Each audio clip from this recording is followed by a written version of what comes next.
Se ha hecho hincapié por parte del senador interpelante en las demoras que se han tenido a la hora de aplicar medidas o de comenzar el plan de vacunación.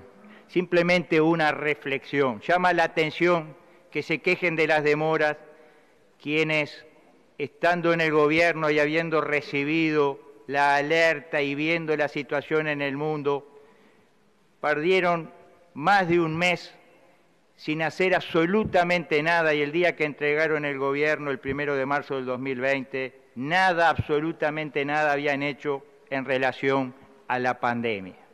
Creemos que por lo menos es llamativo que ahora se acuse al actual gobierno, que tuvo que actuar con toda la premura del caso apenas 2 semanas después de tomar el cargo, que se lo acuse de haber incurrido en demoras.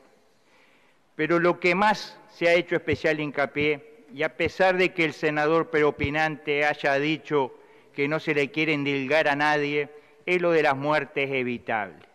La sola mención del término es una acusación, porque acá se está hablando de lo que hizo o dejó de hacer el gobierno, y cuando se habla de muerte evitable, claramente se lo está acusando de muertes que se pudieron haber evitado. Es decir, que no hay dos lecturas. Yo creo que por lo menos, y por decirlo menos, constituye una bajeza en el mundo en el que estamos viviendo y con lo que estamos viendo, con la pandemia como está golpeando y poniendo en jaque al mundo entero. Hemos visto claramente el año pasado como países del primer mundo, como Italia, España, como la ciudad de Nueva York, sufrían el embate de esta pandemia, donde había muertos por centenares. Endilgarle a este gobierno que podía haber evitado muertes, yo creo que está totalmente fuera de lugar, y eso es lo que se hizo, aunque ahora se matice y se diga que no se quiso decir, es lo que se dijo hasta el cansancio. Lo dijo el senador interpelante, lo dijeron otros senadores que hablaron. Yo creo que sí, que hay muertes evitables, hay muchas muertes evitables en nuestro país que se pueden evitar, pero no justamente las que son fruto de una pandemia en la cual ni siquiera los científicos de los países más adelantados tienen certezas de cómo enfrentar, aunque parece que aquí en este país la oposición sí tiene la receta de cómo enfrentarlo. Es claro que hay muertes evitables. Acá se pudieron haber evitado muchas muertes de personas que no accedieron a medicamentos de alto costo durante años. Acá hay niños, muchos niños, miles de niños que no nacen año a año por políticas que se han llevado adelante o por la aplicación de leyes que son pergeñadas en otras latitudes donde el objetivo es disminuir la demografía, y se aplican en un país como el Uruguay, donde el demográfico es tal vez el problema más grande, por no haber aplicado o por no seguirse políticas que estimulen el nacimiento de esos hijos, creando condiciones dignas para el nacimiento. Acá hubo muchas muertes evitables, señora Presidenta, cientos de muertes por año por políticas de seguridad equivocadas que generaron la violencia que llevó a la muerte a tantos uruguayos.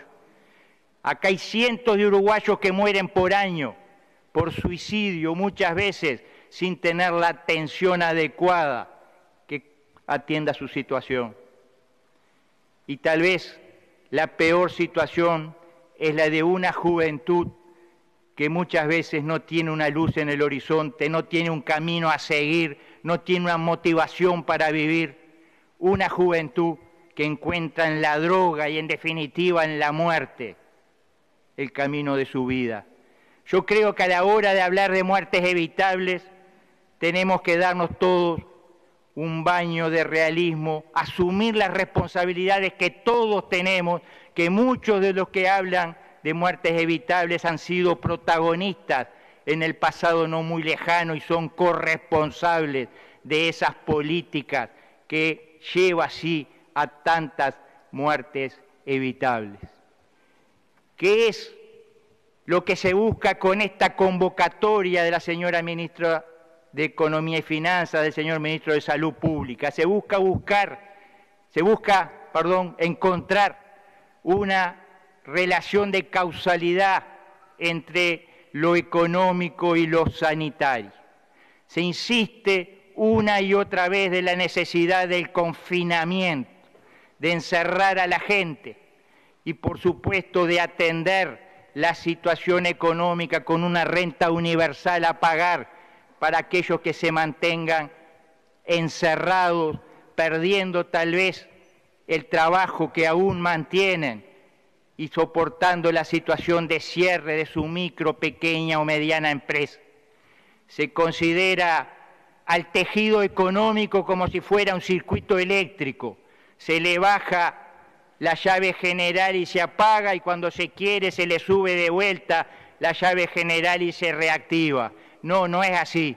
Cuando se sube de vuelta la llave general, muchos puestos de trabajo han quedado por el camino, muchas pequeñas y medianas empresas han cerrado y no se reactiva así nomás el tejido económico. Eso solo puede prosperar en mentes germinadas en facultades de nuestro país o del exterior y que recién vieron el sol cuando el Frente Amplio los colocó en cómodas poltronas. Creemos sinceramente que el argumento de que los confinamientos hubieran resultado en un menor número de muertes es falaz. No existe evidencia científica al respecto. De hecho, existen indicios de que podía haber sido incluso al revés.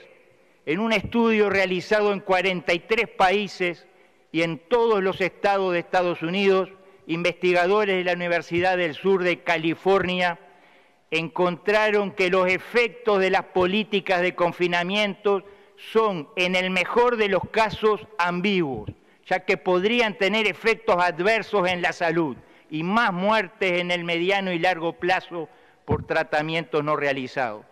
Los autores también encontraron que el efecto de las políticas de confinamiento sobre la transmisión del COVID y la movilidad física es mixto, es decir, más políticas de encierro no quiere decir que la gente reduzca su circulación. De allí el concepto de la libertad responsable del que tanto se han burlado o han criticado, pero que parecería respaldado por estos estudios. Pero donde sí encuentran evidencia los autores es sobre el número de muertes, encontrando que tras la aplicación de políticas de confinamiento, las muertes aumentan. Este trabajo está fechado en junio del 2021 y se puede encontrar en la página del National Bureau de Investigación Económica de los Estados Unidos. Seguro no va a faltar alguno de los adoradores del socialismo científico que diga que este estudio no es lo suficientemente científico, ya que los resultados no coinciden con su pensamiento preconcebido. En segundo lugar, la pretensión del miembro interpelante de establecer una causalidad entre la economía y la salud también es falaz. Incluso si creyéramos que el confinamiento pudiera reducir el número de muertes, cosa que vimos que no está demostrado, tampoco un mayor gasto público en un ingreso universal hubiera fortalecido la respuesta. Muy por el contrario, un debilitamiento de la economía atentaría contra las posibilidades del Estado de apoyar al sistema de salud. Se debe comprender que encerrar a la gente equivale a achicar el potencial de la economía, ya que luego de la reapertura quedan menos empresas y muchos trabajadores desisten de ingresar nuevamente al mercado de trabajo. Como ya estamos viendo, ocurre en Europa y los Estados Unidos, reduciendo el crecimiento potencial de la economía y con ello la recaudación y las posibilidades de asistir a los más necesitados. Pero si hay un aspecto de la economía que es muy relevante, y no me refiero a los factores macro a los que son tan adeptos, los que guiaron la economía en los 15 años del Frente Amplio, acostumbrados a observar la economía y la sociedad desde su torre de marfil. Me refiero a la microeconomía específica del sector salud y que el Frente Amplio dejó en un gran estado de fragilidad. Esta sí es una economía que afecta la capacidad de respuesta a la pandemia por parte de un sistema de salud mutual que fue motivo de orgullo en nuestro país cuando lo parangonábamos con la región y, por qué no, el mundo. Digo esto porque el miembro interpelante hizo alarde de la solidez del sistema que dejó el Frente Amplio y que él protagonizó en la implementación de una reforma de salud que llevó el nombre de Sistema Nacional Integrado de Salud, pero que no es ni nacional ni integrado. Pero ese no es el objeto de esta intervención. Un modelo de apariencia progresista, pero que a la luz de los resultados terminó perjudicando al sistema mutual y beneficiando a los seguros privados. Nada sorprende porque todo lo que ha salido del manejo económico en los últimos años ha terminado igual. Disfraz de progresismo, pero defensa de intereses privados en detrimento de los intereses más amplios de la sociedad. La reforma se montó encima de las mutualistas más tradicionales y antiguas de nuestro país. Fueron estas las que debieron soportar el peso de la reforma que protagonizó el hoy senador Olesker, que en sus inicios se lanzó con bombos y platillos, pero no incluía a los jubilados, los que debieron ser incorporados posteriormente. Pero a pesar de todo, la masa de fondos nuevos que recibiría la salud con esa reforma universal, el sistema público no tenía ni tiene la capacidad de atender a todos los pacientes como debe atenderlos. Fue entonces que se armó una suerte de PPP a la medida.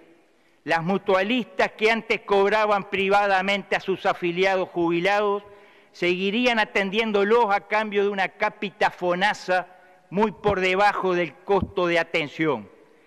Mientras ACE estaba ocupada gastando los nuevos fondos en edificio, equipamiento y sueldos a ciertos amigos, las mutualistas comenzaban a asumir importantes pérdidas que cubrían con deuda. Por un lado, la reforma les forzaba pérdidas. Por otro lado, venían de Colonia y Paraguay con una manguera a ofrecer préstamos. El resultado es el peso del endeudamiento en el sistema mutual, que las hace dependientes del poder político y las deja en inferioridad de condiciones en la competencia con los seguros privados, los verdaderos beneficiarios de la reforma. Mientras tanto, ACE quedaba libre para gastar los fondos en quién sabe qué tipo de aventuras, siendo que no se cubrieron los gastos o no se hicieron las mejoras necesarias para mejorar la calidad de atención realmente. El cambio de la dependencia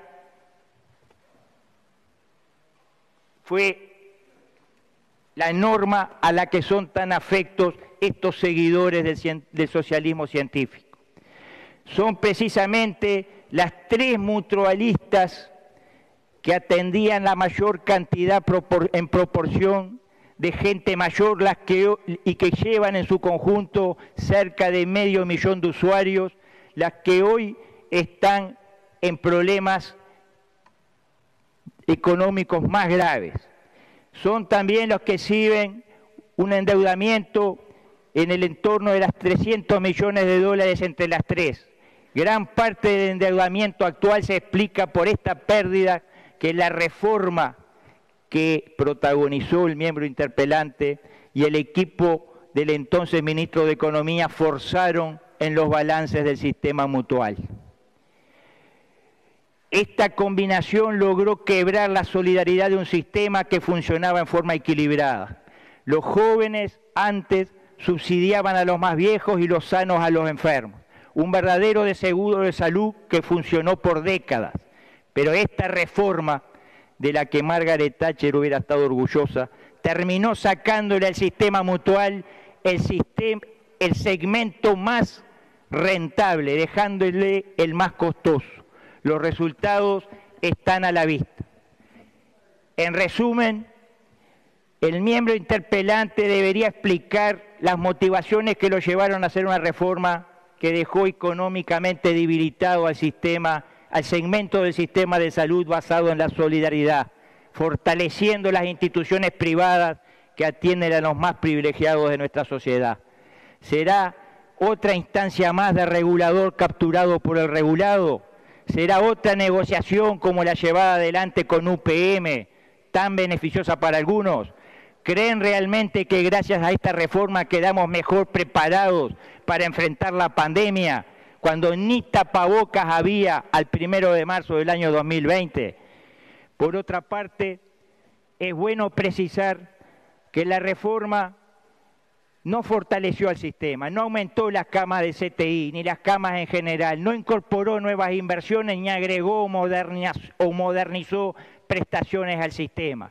Es decir, no se desarrolló la infraestructura a partir de la reforma. La calidad de la atención médica en el Uruguay sigue siendo un tema pendiente. Sí surgieron problemas en la gobernanza del sistema que hasta hoy no fueron resueltos, pero sobre todo se fue generando, como fue dicho, un déficit financiero creciente que hoy significa un serio problema a resolver. En el origen de ese déficit estuvo, como dijimos, la asignación en forma escalonada del FONASA a los mayores de 65 años y a 20% por año. Es así que esas tres instituciones médicas que mencionamos tienen el endeudamiento realmente inabordable, que solamente sobreviven gracias al apoyo del Estado que da su garantía a fideicomisos que le permiten afrontar sus obligaciones. En el año 2020, Rentas Generales tuvo que asistir al sistema con más de 600 millones de dólares. Un aporte que hay que sumarlo a todo lo que se ha mencionado del gasto COVID, por supuesto, por tratarse específicamente de la salud de todos los uruguayos. Y es un aporte que va en ascenso, sin contar otros tantos gastos derivados de la pandemia. Hecha esta salvedad, creo que es importante destacar una vez más, como se ha dicho en sala, lo actuado por el gobierno durante la pandemia. Y para ello es bueno recordar la situación existente al 13 de marzo del año 2020, de la cual ya hemos mencionado la total falta de previsión y de recursos. Con gran alarde, y creo que hasta se lo ha repetido acá, como una buena acción, se donó a China de las pocas cosas que teníamos para enfrentar la pandemia antes del 1 de marzo. Es bueno resaltar también la actitud de las nuevas autoridades, que fueron en búsqueda de los científicos aún antes de asumir para informarse, ponerse por dentro del tema. Es importante resaltar, como fue dicho por el señor ministro, el aumento de las camas del CTI que evitaron las colas que hemos visto en otros países del mundo, que evitamos la elección de quién tenía derecho o no a ingresar al CTI. Aquí no se llegó a ese punto y ese es un gran mérito de este gobierno. Ni que hablar del plan de vacunación, el plan de vacunación que hoy posiciona al Uruguay en los mejores lugares del mundo y se hace hincapié a veces resaltando que otros países empezaron antes sin decir que ese comienzo fue meramente testimonial en esos países. Creo que hoy en los uruguayos hay un sentimiento generalizado de alivio de estar en manos de gobernantes que actúan con seriedad y con responsabilidad. Hay un sentimiento de alivio de no estar en manos de quienes los tendrían confinados y cada vez más endeudados, comprometiendo a las futuras generaciones. Creemos que claramente, como fue dicho por muchos aquí, se buscaba en un endeudamiento mayor, una dependencia de la cual seguramente nuestras futuras generaciones no podrían salir, quedando en manos de un sistema financiero que seguramente, como modernos Shylocks, vendrían por la libra de carne, pero no solo en especie, sino también en el cumplimiento de políticas ordenadas desde otros lugares. Termino, señora Presidente, reiterando el apoyo y la felicitación a los ministros que hoy expusieron en esta sala y dejaron bien en claro que las medidas que se adoptaron eran las que había que adoptar para evitar, sí, en el futuro más muertes, es así evitable. Muchas gracias, señora Presidenta.